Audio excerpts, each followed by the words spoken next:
अंतर विराजित परम पावन आचार्य प्रवर के चरणों में वंदन। उपस्थित बंधुओं और बहनों,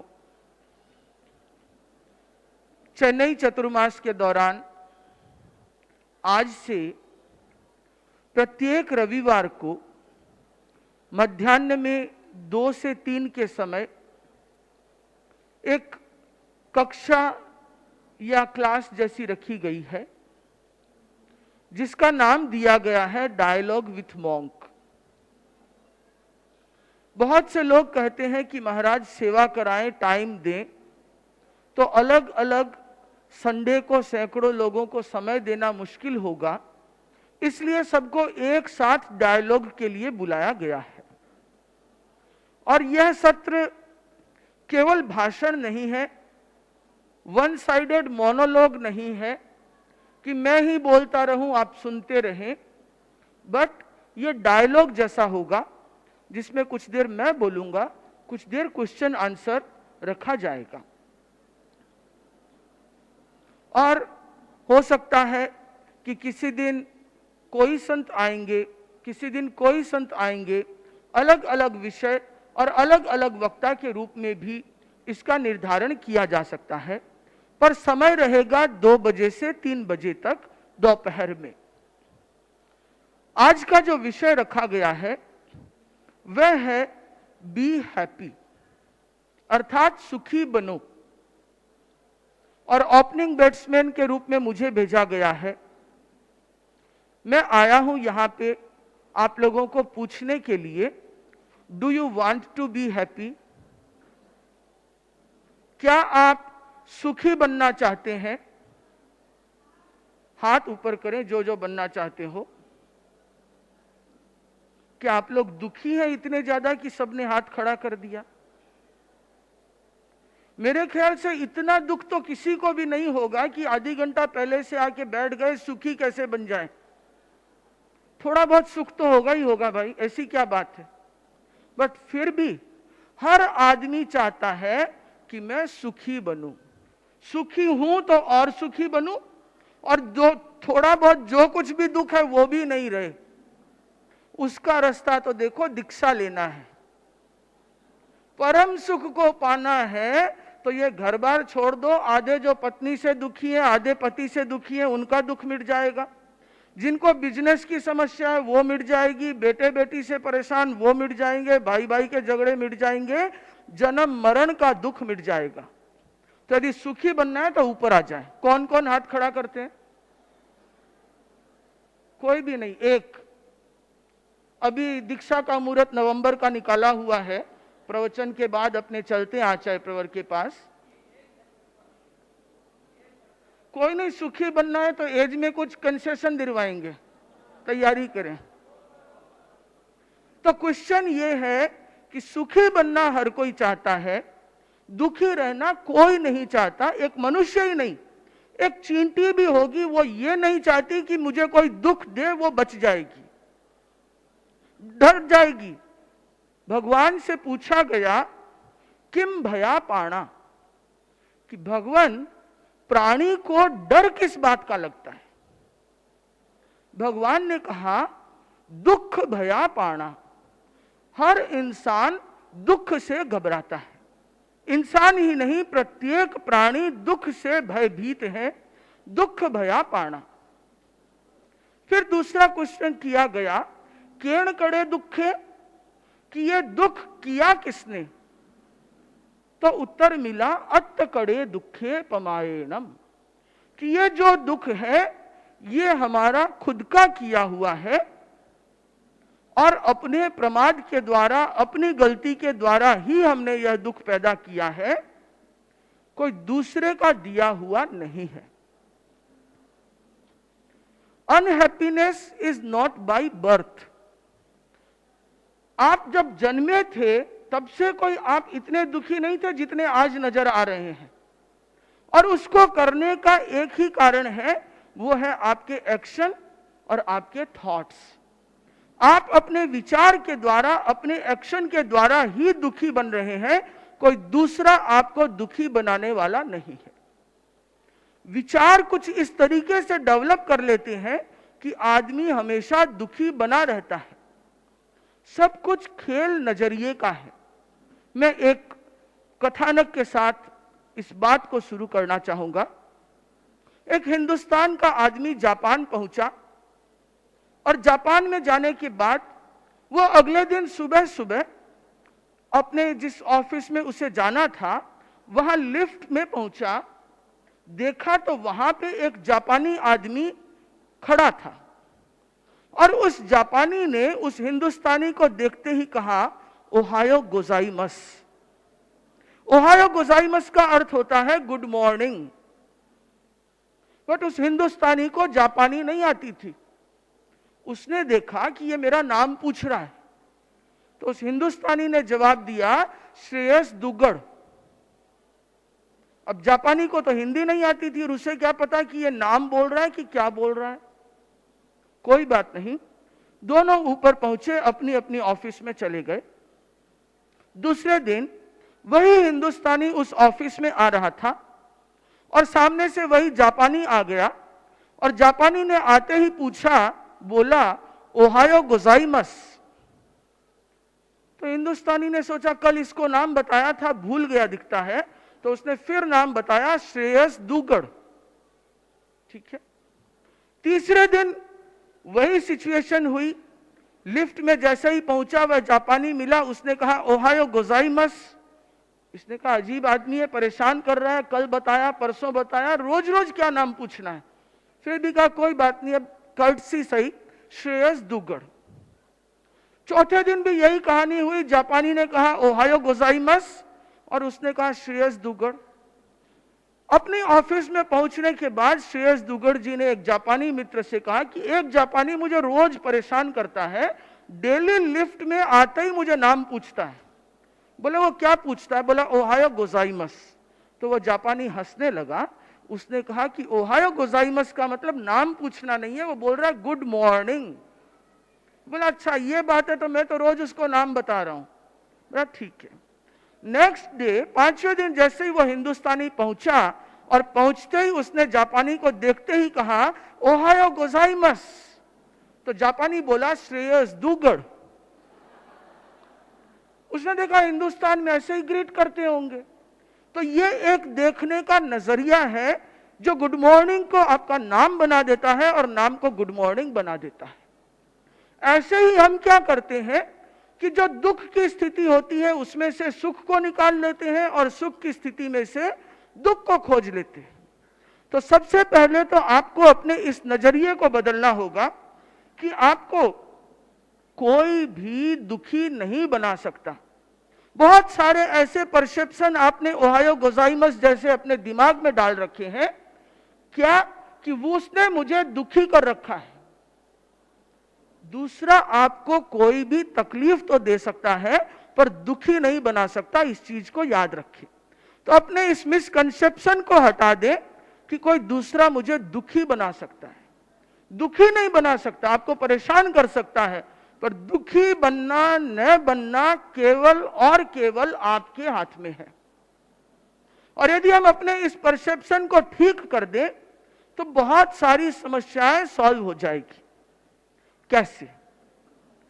कुछ आदमी ऐसे होते हैं जो हर स्थिति में सुख को निकाल लेते हैं और कुछ ऐसे होते हैं जो कोई भी सिचुएशन हो उसमें से दुख को निकाल करके ले आएंगे।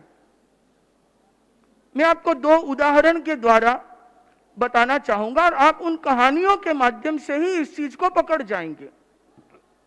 एक बार की बात है, एक राजा अपने मंत्री के साथ शिकार के लिए जा रहा था। उस मंत्री की आदत थी, उसका एक तकिया कलाम जैसा सेंटेंस था, वो हर समय बोलता था, जो हुआ अच्छा हुआ। चाहे कैसी भी सिचुएशन हो जाती वो हमेशा एक ही बात बोलता। क्या बोलता? जो हुआ अच्छा हुआ। अब राजा के साथ शिकार पे गए और राजा का शिकार करते समय अचानक से एक अंगुली कट गई। राजा ने मंत्री से कहा कि मंत्री मेरी अंगुली कट गई। मंत्री ने क्या कहा, जो हुआ अच्छा हुआ। अब इतना सुनते ही राजा का पारा गर्म हो गया और उसने कहा कि ये कैसा मंत्री है, नालायक है, दुष्ट है कि मेरी तो अंगुली कट गई और ये बोलता अच्छा हुआ। उसने कहा कि मुझे ऐसा मंत्री नहीं चाहिए, आई एक्सपेल यू, अभी का अभी तुम्हें मंत्री पद से बर्खास्त करता हूं। और सैनिकों को आदेश दिया, इसे राजधानी ले जाकर के जेल में डाल दो। राजा है, कोई कोर्ट कचहरी तो है नहीं कि supreme court, high court, session court चलते चलो।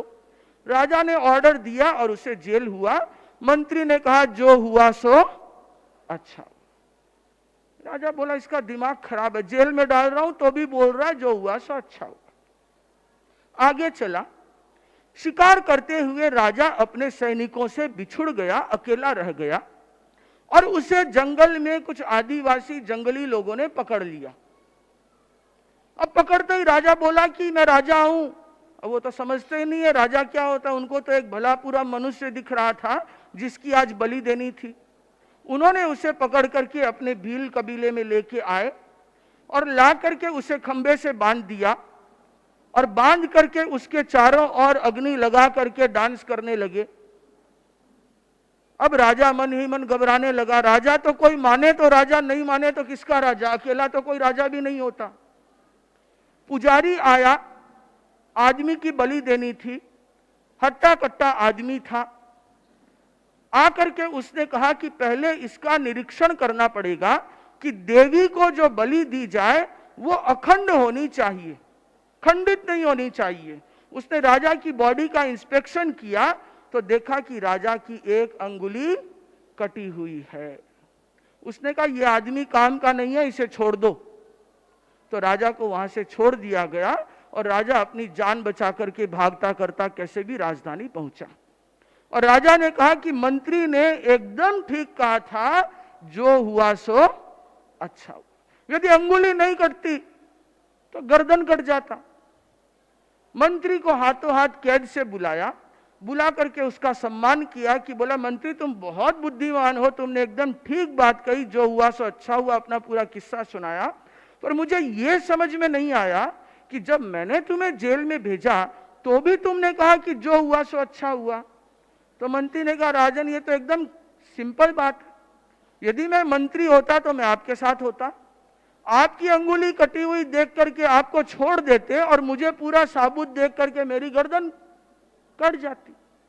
तो वो भी जो हुआ सो अच्छा हुआ। इसे कहते हैं दुख की स्थिति में भी सुख को निकाल लेना। अब उस आदमी को बोला कौन दुखी करे, हर एडवर्स सिचुएशन में भी उसमें से कोई हैप्पीनेस का मोमेंट निकाल ले। एक आदमी की नौकरी चली गई, वो दुखी हो सकता है, दूसरी ओर वो ये सोच सकता है कि चलो एक नई जॉब अपॉर्चुनिटी खुल गई, हो सकता है कि मुझे नई अच्छी कंपनी मिलेगी जहां मैं कुछ नया सीखूंगा। आपका एक क्लाइंट छूट गया तो हो सकता है कि आपको दो दूसरे नए क्लाइंट मिलेंगे, नई बिजनेस अपॉर्चुनिटी मिलेगी। तो दुखी होने की बजाय उसमें से भी सुख को निकालने की कोशिश करें। उस आदमी को कोई भी दुखी नहीं कर सकता, इसलिए nobody can makes you unhappy. Happiness मेरे खुद के हाथ में है, मेरे विचार में है।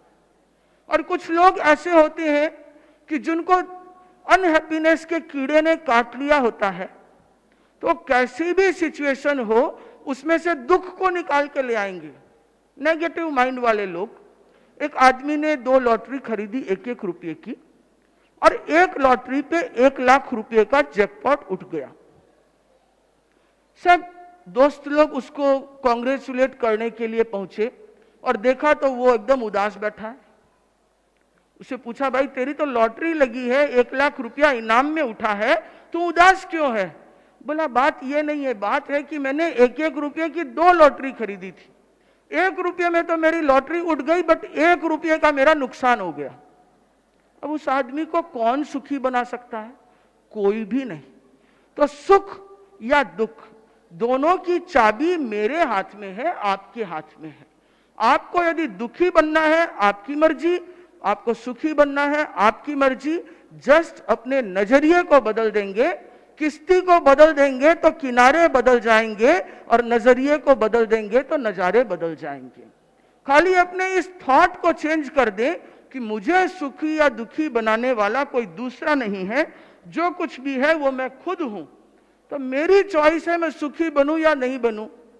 किसी ने आपको कह दिया एग्जाम्पल के लिए कि तुम मूर्ख हो, अब आप क्या करोगे?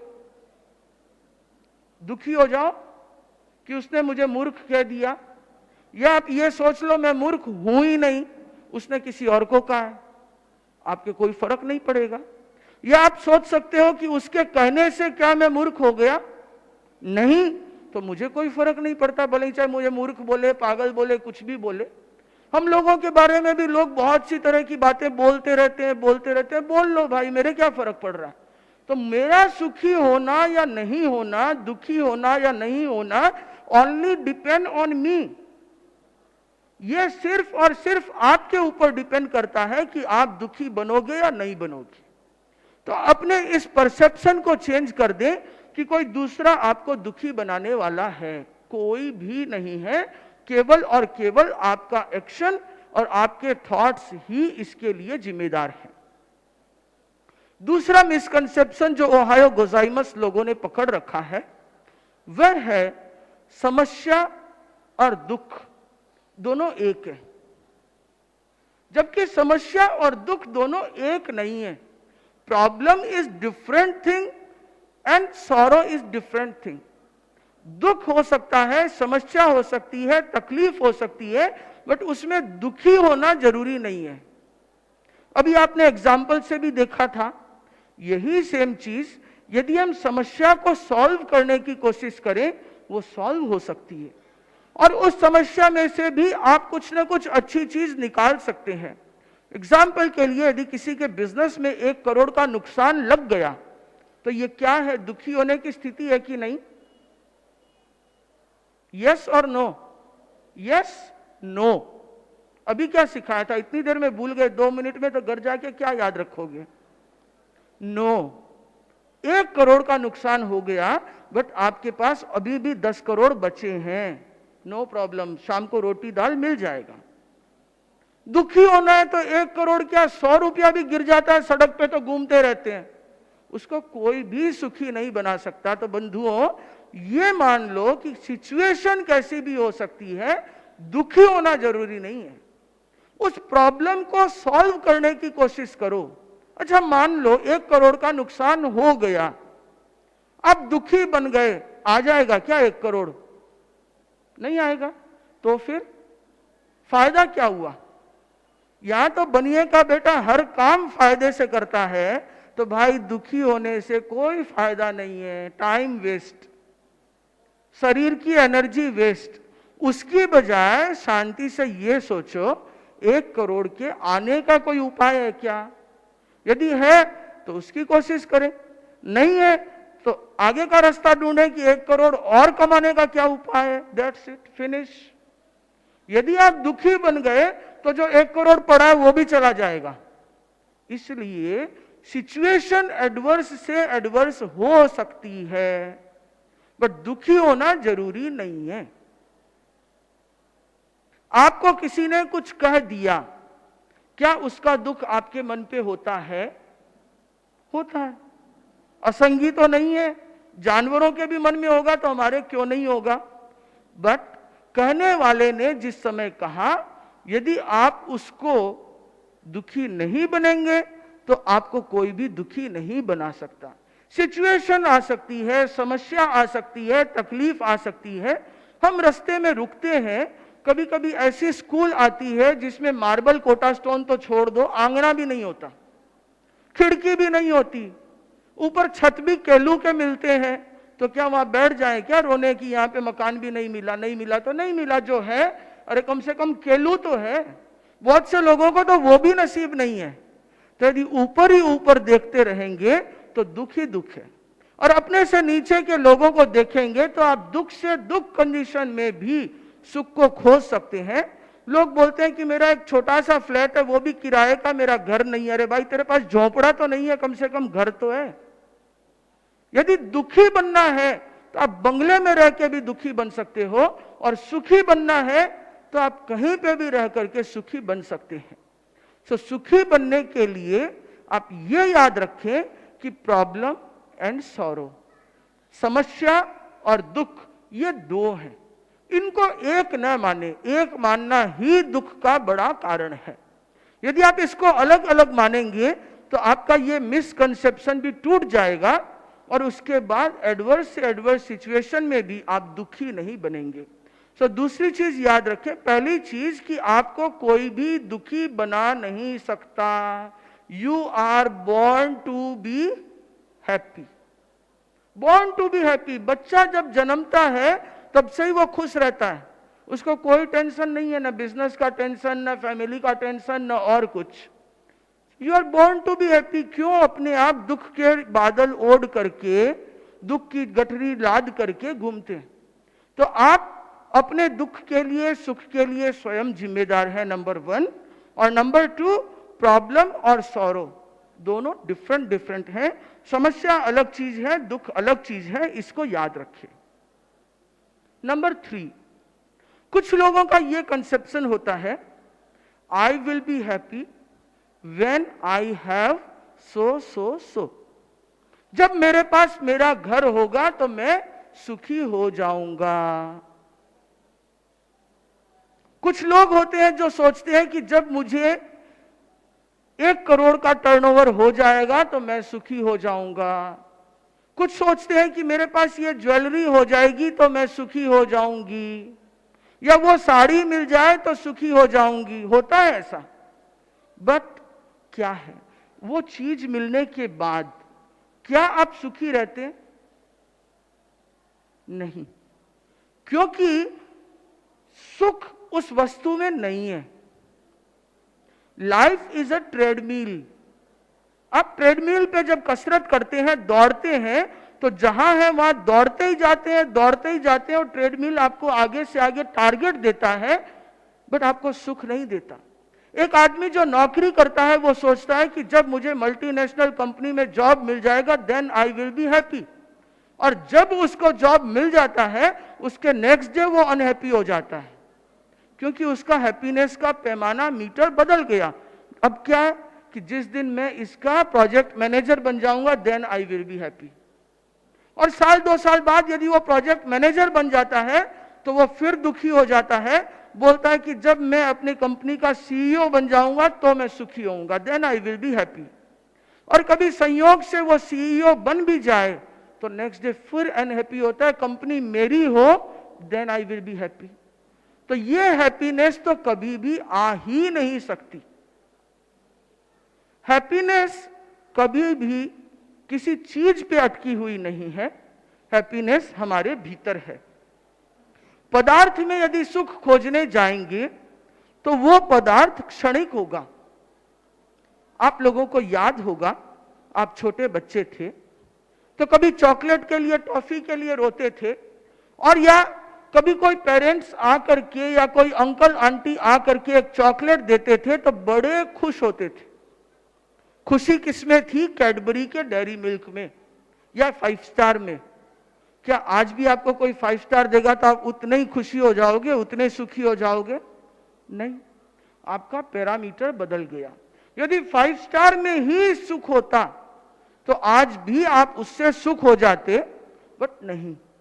किसी को किसी में सुख मिलता है, किसी को सुख में किसी में मिलता है, बट ये सारा हमारा एक परसेप्शन है कि वो मिलने से सुख होगा।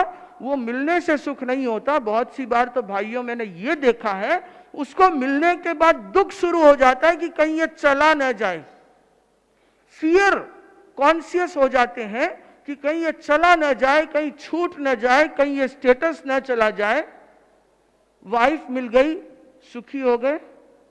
नहीं, और दुखी हो गए? ऐसा भी नहीं है। यदि आप ठीक हैं तो सुखी हैं, नहीं है तो उनका बेचारे का कोई दोष नहीं है। बट जिस दिन छूट जाता है, एक दिन तो सबको जाना ही होता है, तब क्या होता है? वो सुख गया, वापस दुखी हो गए। आपने एक स्टेटस सोचा, वो चला गया, फिर दुखी हो गए। प्रेसिडेंट बने, सेक्रेटरी बने, छूट गया, फिर दुखी हो गए। तो सुख कभी भी किसी स्टेटस में, किसी पदार्थ में, किसी चीज में नहीं है। आपने जब बचपन में वीडियो गेम लेकर के सुखी हुए थे, उस वीडियो गेम को देख करके आज आपको कोई खुशी नहीं होती। वो ऐसे ही लगता है कि जैसे एक प्लास्टिक का खिलौना है। यदि पदार्थ में सुख होता तो हर पदार्थ बेचने वाला सुखी होता, पर पदार्थ में सुख नहीं है, सुख पदार्थ के परे है। बहुत से लोग सोचते हैं कि पैसा होगा तो हम कोई भी सुख सुविधा खरीद सकते हैं। बंधुओं, पैसे वाला आदमी सुख खरीद सकता है नहीं, सुविधा खरीद सकता है।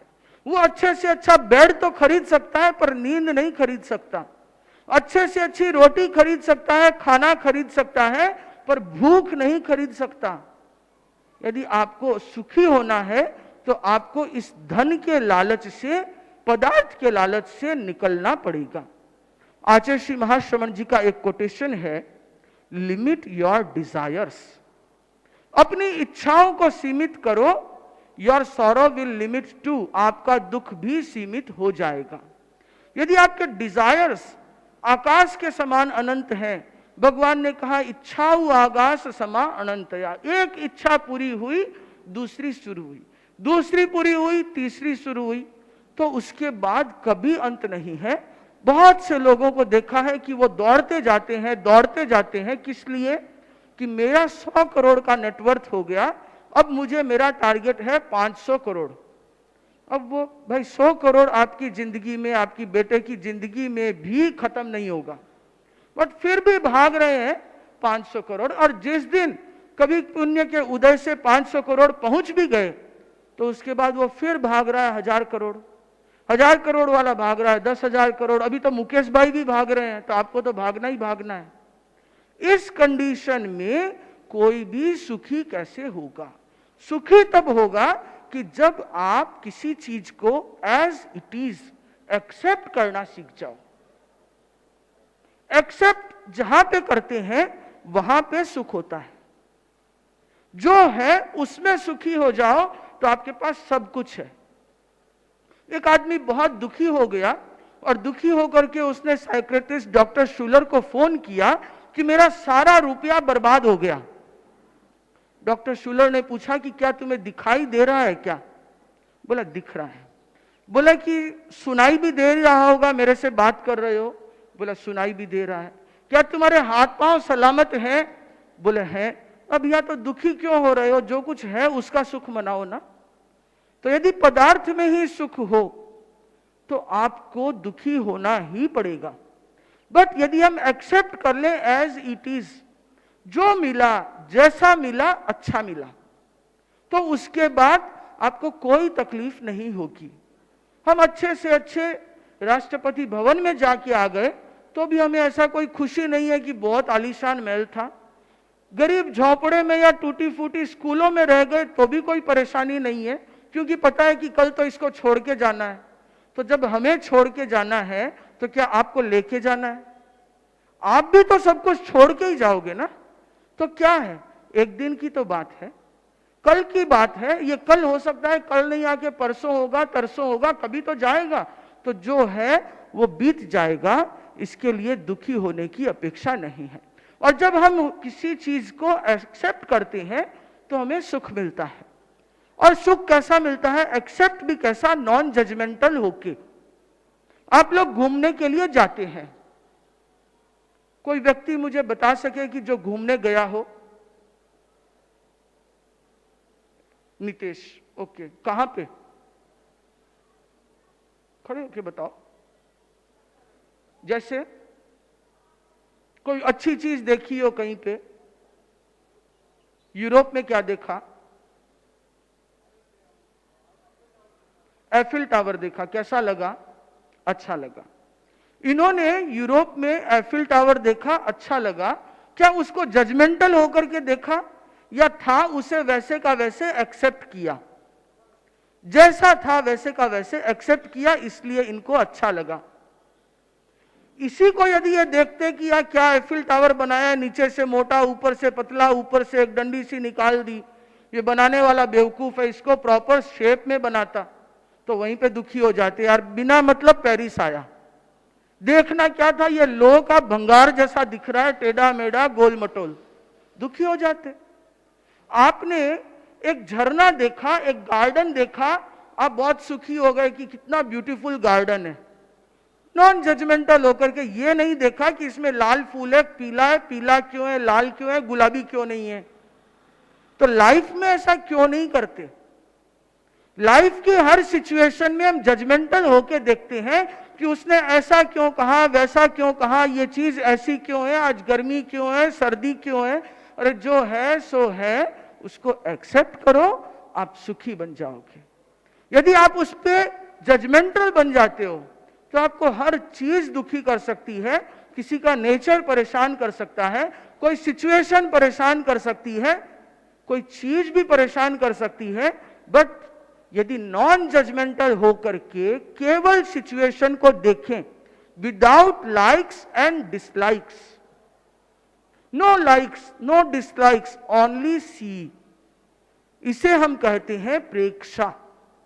प्रेक्षा ध्यान क्या है? प्रेक्षा का अर्थ है केवल देखना। जब हम ओनली सीइंग सीख जाएं, केवल देखें, नो लाइक्स नो डिसलाइक्स, तो आपको कोई भी दुखी नहीं बना सकता। तो बंधुओं, मैं ये कहना चाहूंगा कि आपको यदि दुखी बनाने वाला है तो आपका नजरिया है। यदि आप नॉन जजमेंटल होकर के प्रेक्षा की तरह देखें, आपने एक इंद्रधनुष देखा बचपन में, बड़े में, आप बहुत खुश हुए, वह इंद्रधनुष रेनबो रेनबो रेनबो करते हैं। बट ये कोई नहीं बोलता कि रेनबो टेढ़ा है, एक सीधा है, इसका कलर ये थोड़ा लाइट है, एक डार्क है, नहीं, तो आप खुश हो जाते हैं। और यही यदि जजमेंटल हो जाएंगे तो दुखी हो जाएंगे। तो लाइफ को भी केवल देखना सीख जाए, प्रेक्षा करना सीख जाए। यदि ओनली सीइंग सीख जाएंगे तो आप अपने आप सुखी बन जाएंगे। हर सिचुएशन को एक्सेप्ट करें, उसको केवल देखें, तो आप अपने आप सुखी बन जाएंगे। कुछ लोग होते हैं जो हमेशा दुखी रहते हैं, आते हैं कि महाराज पता नहीं पिछले जन्म में कौन से कर्म किए कि मुझे इस जन्म में दुख ही दुख देखने को मिल रहा है। पिछले जन्म की बात भूल जाएं, इस जन्म में भी ऐसे बहुत से काम करते जा रहे हैं, सिर्फ नजरिए एंड थॉट्स के द्वारा, जजमेंटल होकर के, एक्सेप्ट नहीं करके, मन में पदार्थ के प्रति लालच रख करके, अपने नजरिए को मिसकंसेप्शन, समस्या और दुख को एक मान करके, तो आपको ये सारी तकलीफ होगी। और बंधुओं, आप लोगों को पता होगा कि न्यूरोसाइंस ने ये रिसर्च में स्थापित किया है कि हमारे ब्रेन के न्यूरॉन्स हमेशा अपना एक नया इंटरनेट डेवलप करते हैं, एक जाल बनाते हैं। यदि आप हमेशा दुखी रहेंगे तो आपके ब्रेन में एक मैसेज जाता है कि ये दुख हुआ, फिर दूसरी बार जाता है दुख हुआ, तीसरी बार जाता है दुख हुआ, और वो कनेक्शन इतना स्ट्रांग हो जाता है कि वो ब्रेन आपको हमेशा जितने भी दुख के मैसेज हैं उन सब को लेने लग जाएगा। यदि आपको उसे तोड़ना है तो आप हर सिचुएशन में खुश होना सीख जाएं, बी हैप्पी।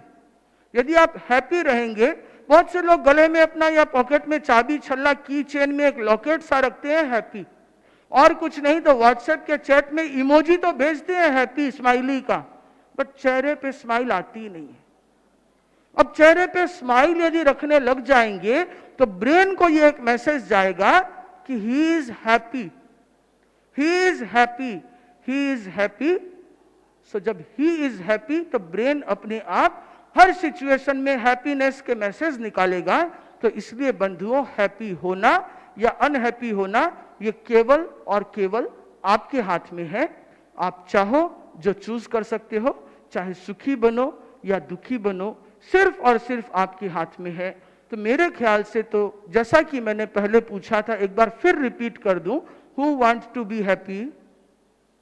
अब कोई भी डर के मारे हाथ खड़ा नहीं करेंगे। देख लीजिए ब्रेन में गलत मैसेज चला जाएगा। Who want to be happy? हम और खुश होना चाहते हैं और सुखी होना चाहते हैं, तो आप सुखी होने के ये जो 4-5 प्रिंसिपल्स या फार्मूलाज मैंने जो शेयर किए हैं, नंबर 1, अनहैप्पीनेस कोई दूसरा देने वाला नहीं है। Happiness is a mental state. कोई दूसरा देने वाला नहीं है, सिर्फ और सिर्फ हम हैं, इसलिए इस चीज को याद रखें। दूसरी चीज आप लोग याद रखें कि समस्या और दुख एक नहीं है। समस्या को अलग तरीके से देखें और दुख को अलग तरीके से देखें तो बच जाएंगे। तीसरा, पदार्थ में सुख नहीं है। सुख खरीदा नहीं जा सकता, धन या पदार्थ में नहीं है, सुख हमारे भीतर है, हमारे सोच में है। और चौथा, यदि हम एक्सेप्ट करना सीख जाएं तो हम सुखी हो जाएंगे। केवल परसीव करना सीख जाएं, only see without likes and dislikes. So seeing without likes and dislikes is key of happiness. तो कुछ सूत्रों की मैंने चर्चा आप लोगों के सामने की। मेरे ख्याल से समय हो रहा है जिज्ञासा समाधान का। यदि कोई भी आप लोगों की क्वेरी हो तो आप लोग पूछ सकते हैं।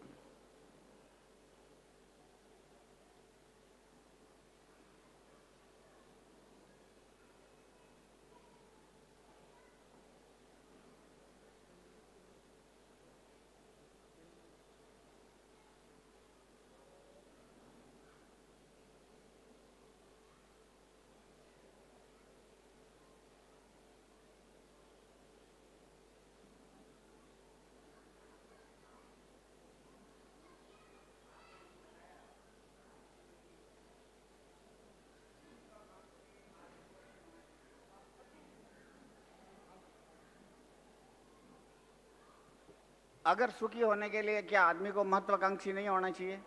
आदमी को महत्वाकांक्षी नहीं होना चाहिए। किसके लिए? सुखी होने के लिए। सुखी होने के लिए महत्वाकांक्षी होना, महत्वाकांक्षी किसे कहते हैं? एक तो हो गया पदार्थ की आकांक्षा। तो पदार्थ की आकांक्षा, यदि मेरा महत्वाकांक्षा ये है कि मेरे पास 100 करोड़ हो, 500 करोड़ हो, तो वो आदमी सुखी नहीं हो सकता, क्योंकि उसकी महत्वाकांक्षा बढ़ती जाएगी। जैसे ही आप एक स्लैब पार करेंगे, नेक्स्ट स्लैब आ जाएगा। एक कहानी सुनाना चाहूंगा बम्बोली जी। टॉलस्टॉय की कहानी है, बहुत अच्छी कहानी है। एक आदमी था, उसके पास में जमीन नहीं था, तो वो एक जमींदार के पास गया। कंजूस जमींदार था। उसे पूछा कि मुझे जमीन चाहिए।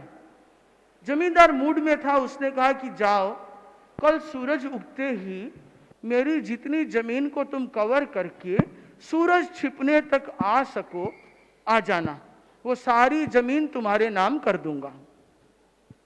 आदमी तो खुश हो गया, बोला मेरे पास तो जमीन नहीं है, जमींदार के कई खेत मुझे मिल जाएंगे।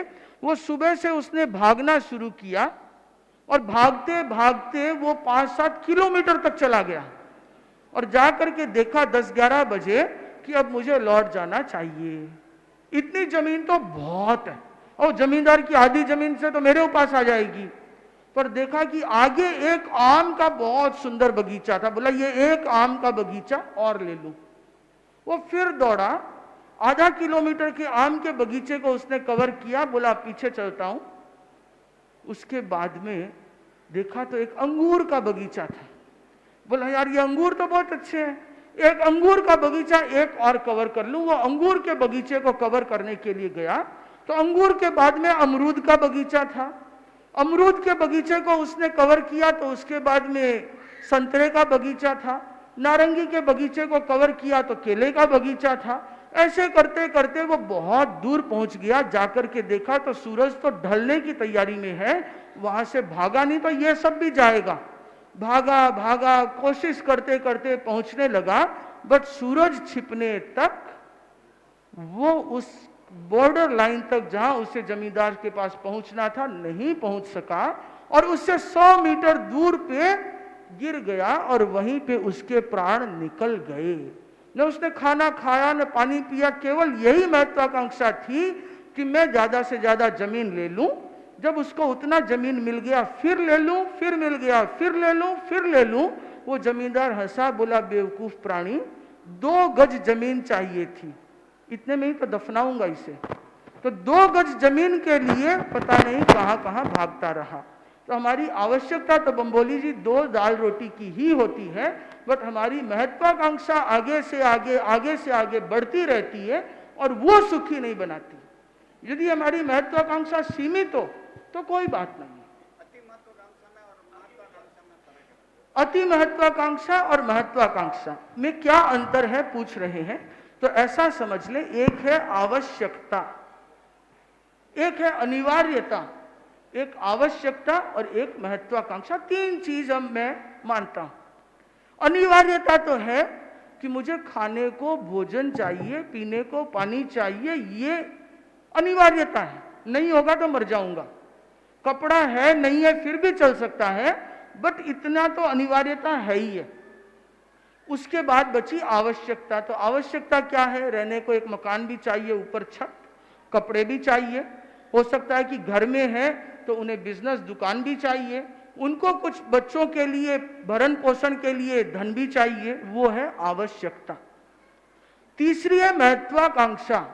जब मेरे पास में इतना हो गया, उसके बाद भी आदमी सोचे, आप ये सोचते रहे कि 100 करोड़ का 1000 करोड़, 1000 करोड़ का 10,000 करोड़, ये है महत्वाकांक्षा। तो आवश्यकता की तो पूर्ति हो सकती है, आकांक्षा की पूर्ति कभी नहीं हो सकती। विकास अवरुद्ध नहीं हो जाएगा अगर महत्वाकांक्षी नहीं होगा? नहीं, विकास अवरुद्ध नहीं होगा। चांद पे कैसे पहुंचेगा?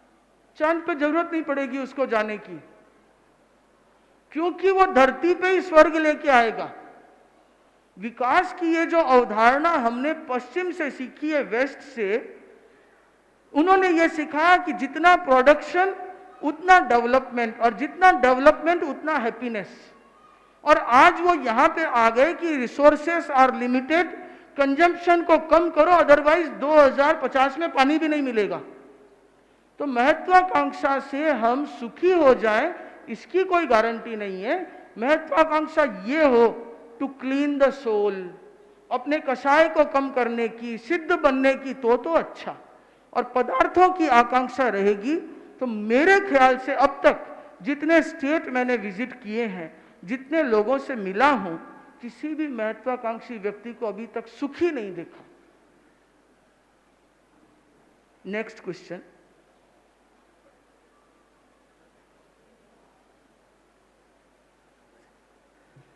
मध्यान्ह में मैं हरदम ये कोशिश करता हूँ कि मैं आशावादी व्यक्ति बनूं, और मैं हूँ, पर मैं कभी कभी देखता हूँ अपने निकटतम दोस्तों को या परिवारजनों को, किसी व्यक्ति को जो कि बहुत ही निराशावादी होते हैं और अपने आप को दुखी में ही महसूस करते हैं, तो क्या हमारी तरफ से ऐसा एक प्रयास हो सकता है कि हम उन्हें बाहर लेके आएँ उस चीज़ से? जैसे कि आपने कहा कि दुखी होना या सुखी होना अपनी सोच पर निर्भर है, कि हमारे कुछ ऐसे चिंतन हो सकते हैं जिनसे उनको बदला जा सके। मैंने कुछ चीजें जो आपके साथ शेयर की है, आप उसे आगे फैलाएं। जो सीखो किसी को सिखाते चलो, दिए से दिया जलाते चलो। Next question.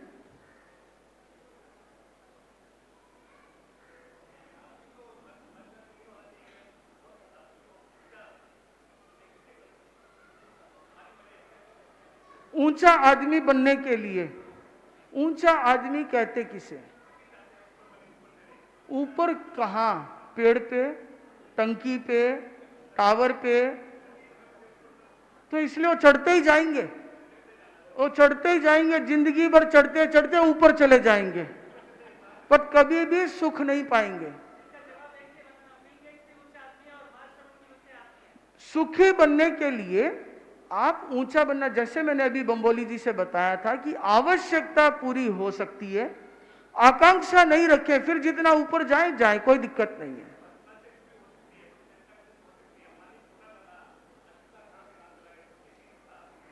राइट, एकदम सही। वो चला गया, एकदम सही है, वो अब भी चल रहा है,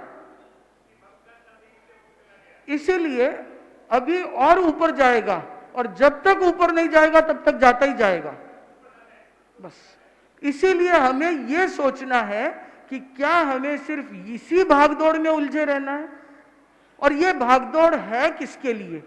मैं तो बहुत सी बार लोगों पे हंसता हूं कि आप पैसा तो कमाते हो परिवार के लिए, बच्चों के लिए, और 2 घंटा कभी पत्नी के साथ में हंस बोल के बात भी किया हो आपको याद नहीं होगा। डेली की कंप्लेन है कि किसी को टाइम ही नहीं है, घर पे आते हैं तो भी ऑफिस के ऑर्डर, बिजनेस वालों से बातचीत चलती है, मेल लेके, अकाउंट्स लेके बैठ जाते हैं। बच्चों के साथ में कभी 2 घंटा उन्हें संस्कार देने का समय नहीं है, तो कमा क्यों रहे हो? खुद के लिए तो हेल्थ खराब कर रखा है, सामायिक माला होती नहीं है, तो आखिर कमाने का पर्पज क्या? पर्पज ऑफ लाइफ यदि क्लियर नहीं हो तो आपको चढ़ते ही जाना है, दौड़ते ही जाना है, दौड़ते ही जाना है, एंड ऑफ द डे वो 2 गज जमीन ही मिलेगी। यस तो यदि आप सुखी रह करके, खुश रह करके 2 गज जमीन पाओ तो ज्यादा अच्छा है, बजाय कि तनाव में जी करके।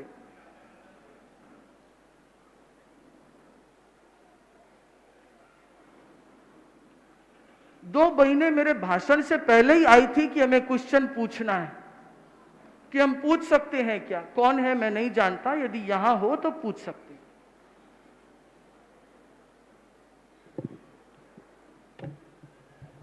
मुनि प्रवर, अभी आप खुशी का विश्लेषण और संश्लेषण कर रहे थे। मुझे भी वो गुप्त जी की 2 पंक्तियां सहसा याद आ गई। खुशी है न जाने कहाँ, चाहे जहाँ मान लो, मन भी अपना है और मानना भी अपना है। शायद यही परिभाषा आपने खुशी और नाखुशी के बारे में परिलक्षित की। लेकिन वस्तुतः यह भी एक सच्चाई है कि हमने अभी तक अपने खुशी की परिभाषा ही नहीं बनाना सीखा है। हमें नहीं पता कि हमें खुशी कहाँ मिलेगी, कैसे मिलेगी और किस प्रकार हम खुशी को अर्जित कर सकते हैं। जब हमारे सामने कोई मंजिल ही नहीं है, हमारे सामने कोई निश्चित लक्ष्य ही नहीं है, तो हम कैसे कल्पना करें कि हम उस खुशी को पा सकते हैं जिसे हमें पाना है, क्योंकि हमें खुशी पता ही नहीं क्या खुशी है। बस इतना हमें जरूर पता है कि हम जहाँ हैं वहाँ हम खुश नहीं हैं। अमुक व्यक्ति वहाँ खुशी है, हमें अपनी खुशी दिखाई नहीं देती, लेकिन अगला व्यक्ति जहाँ पर है या अगली पादान पर जो खड़ा है उसकी खुशियाँ हमें दिखाई देती है, और वो जो खुशियाँ हमें दिखाई देती है और हमारी जो खुशियाँ हैं जो हमें नज़रअंदाज कर लेते हैं, ये सारी जो कॉन्सेप्ट है वो हमें यह कहता है कि हम खुश रहना अभी तक सीख ही नहीं सके, हम अभ्यस्त ही नहीं हो सके। मुनिषी ने बहुत ही सुंदर फरमाया कि जो कुछ भी हमारे खुशी और नाखुशी का कॉन्सेप्ट है वह स्वयं पर निर्भर करता है, लेकिन स्वयं पर निर्भर करने के लिए हमें पहले यह सोचना तो होगा कि हमारी खुशी किस बात में निहित है और हम वह खुशी किस प्रकार पा सकते हैं। तो शायद ये विषय और चेंज ऑफ परसेप्शन, खाली अपना परसेप्शन चेंज करना है कि सुख कहाँ है, उस सुख का अपना परसेप्शन क्लियर होगा तो अपने आप सारी चीज क्लियर है। मुनि प्रवर, कठिनाई ये होती है कि हमने कोई ऐसी रूपरेखा बनाई नहीं, प्रारूप ही नहीं बनाया कि हमारी खुशी है कहाँ, हमारे सुख के जो पैरामीटर्स है वो है कहाँ। हमने तो सिर्फ इतना मान लिया कि हम जहाँ हैं वहाँ हम खुश नहीं है। उसी को तो चेंज कराने खड़ा हुआ हूँ। ये मतलब कठिनाई हो जाती है।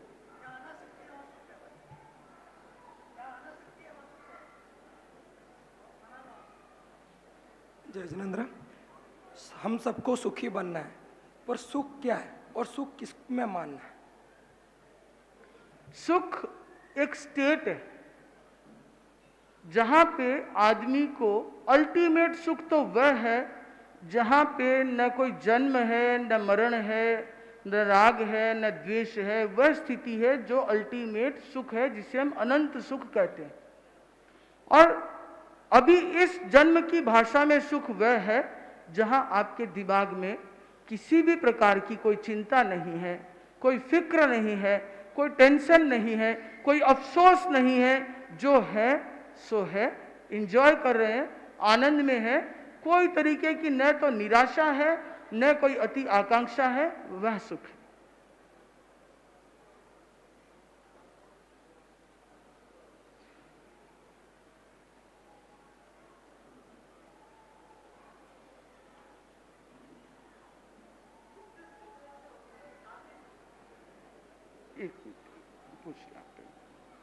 मतैनुंदा में ईगो प्रॉब्लम आज के सुखी जीवन में बहुत बड़ी बाधा बनी हुई है। इसको कैसे परिवार में या व्यक्तिगत लाइफ में या सोसाइटियों में ये कैसे खत्म किया जाए, इसको हम लोग ईगो प्रॉब्लम को किस तरह जीवन से हटा दें, उसके थोड़े मार्ग बताइए। ईगो अपने आप में दुख का एक कारण होता है। इसमें दोनों तरीके का होता है कि मेरे से ऊपर कोई है तो भी मुझे दुख होता है, और मैं नहीं हूं इसका भी दुख होता है। मैं हो गया तो भी मुझे ईगो है और उस ईगो के कारण मैं खुद भी दुखी बनता हूं, दूसरों को भी बना सकता हूं। बट हम लोगों को जो सिखाया जाता है कि भाई अहंकार किसका, नॉलेज का, ज्ञान, तो मैं अहंकार किस चीज का करूं? मेरे से ज्यादा ज्ञानी तो संसार में भरे पड़े, मेरा ज्ञान तो एक बूंद जितना भी नहीं है, जबकि तीर्थंकरों का ज्ञान तो समुद्र समुद्र जितना बड़ा है। तो मैं अहंकार किस चीज का करूं? यदि ये मैं सोच लूं तो मुझे ज्ञान का अहंकार नहीं होगा। यदि मैं ये सोच लूं कि मेरा रूप बहुत सुंदर है, तो मेरे से ज्यादा सुंदर तो बहुत लोग हैं, ऐसा नहीं है कि मैं ही सर्वश्रेष्ठ हूं, तो मुझे रूप का अहंकार नहीं होगा। किसी को धन का अहंकार हो तो धन तो अपने आप में अस्थाई है, और जिसको है उससे धनवान बहुत है, तो धन का अहंकार करना भी अनुचित है। क्योंकि बहुत से लोगों को देखा है जो करोड़ से रोड़, रोड़ से करोड़, करोड़ से फिर रोड़ पे आए हैं। तो धन का अहंकार किस बात का? धन तो आया है और जाएगा, और वो नहीं जाएगा तो हम छोड़ के जाएंगे। तो धन का अहंकार न करें। किसी किसी को अहंकार हो जाता है पद का, कि मैं अध्यक्ष हूं, मैं मंत्री हूं, मैं मैनेजिंग ट्रस्टी हूं। भाई 2 साल बाद उतर जाओगे, फिर क्या होगा? और आप अध्यक्ष हो, मान लो सभा के, तो आपके ऊपर तो महासभा वाला बैठा है, और यदि महासभा के हो तो इससे बड़ी ऑर्गेनाइजेशन बहुत है, प्रधानमंत्री है, वो है, तो उससे ऊपर बहुत है। ऐसा कोई नहीं है कि मैं ही सर्वशक्तिशाली हूं। तो मैं अहंकार किसका करूं? दायित्व बोध होना चाहिए कि मुझे जो ड्यूटी, रेस्पॉन्सिबिलिटी मिली है उसको मैं अच्छे से अच्छा सेवा के रूप में पूरा करूं। मुझे जो धन मिला है उसका मैं सदुपयोग करूं, मुझे जो ज्ञान मिला है उसका मैं सदुपयोग करूं, लोगों तक फैलाऊं, तो ये उसका उपयोग होगा। और अहंकार में फूल जाऊं तो फिर वो दुख का कारण ही बनेगा। विजय जी कुछ पूछ रहे थे।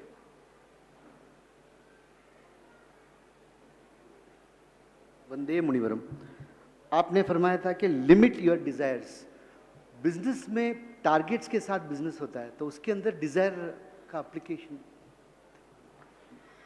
ये लगभग तीनों का एक सा ही क्वेश्चन है, बम्बोली जी का, उनका मैं चूंकि नाम नहीं जानता। तो एक काम कर सकते हैं, आपका नाम कमल सिंघी जी का, विजय जी का, तो आप तीनों जन या तो मेरे से रूम में कभी सेवा कर लें, तो मैं इस टॉपिक पे चूंकि एलोबरेट करके बता सकूं। फिर भी इतना ही है कि आप यदि अपने डिजायर्स को कंट्रोल नहीं करेंगे तो डिजायर्स बढ़ते ही जाएंगे, और आपको कहीं ना कहीं उसके साथ में समझौता करना पड़ेगा, या वहां तक चलते जाएंगे तो चलते ही जाएंगे। इसको लेके अपने तीनों फिर डिस्कस कर लेंगे। Last question NATA ji.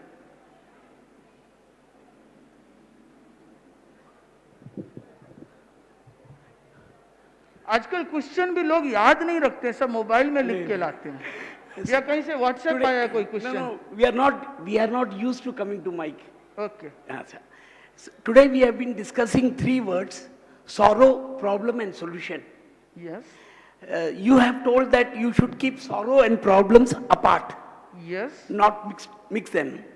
Now my question is, yes, we can keep them apart, but if you don't get solution for a particular problem, you try for a solution for a problem, but if you are not able to get solution for a problem, then sorrow starts. In such situations, what should we do? Same thing, you are giving your answer in your own question. You have to try to solve the problem. But if you can't, if you you don't can't- have solutions, yes, you have told the 4th point that accept that. Is it so? Yes, before accepting also you can do one thing, try to find the solution. If you can't find the solution, don't get in sorrow, at least. Then what to do? Then what to do? Accept- Again try to find the solution. If you don't get, take advice from some wise people. Maybe they can help you to find the solution. Still you don't get solution. A man Again has... try. Try. Again, then accept it. Then accept. This is, for an example, one lady has got a newborn baby, example. and certain limbs are not working. She has tried, she's gone to hospitals, she's gone to doctors. Ultimately, she finds there is no way at all. Then sorrow starts. Then accept it, Yes. sorrow will vanish. Thank you, thank you. And ऐसा होता है कि हम लोगों के परिवार में भी कभी कभी कोई ऐसा होता है जिसकी बीमारी का कोई इलाज नहीं है। जितने डॉक्टर दिखाने थे दिखा दिए, तंत्र मंत्र, homoeopathy, ayurvedic, naturopathy, after that accept it. ठीक है, मेहनत करना, सॉल्यूशन ढूंढना, ये तो ठीक है, बट उसको सौरों में न ले जाए, एक्सेप्ट इट। राइट।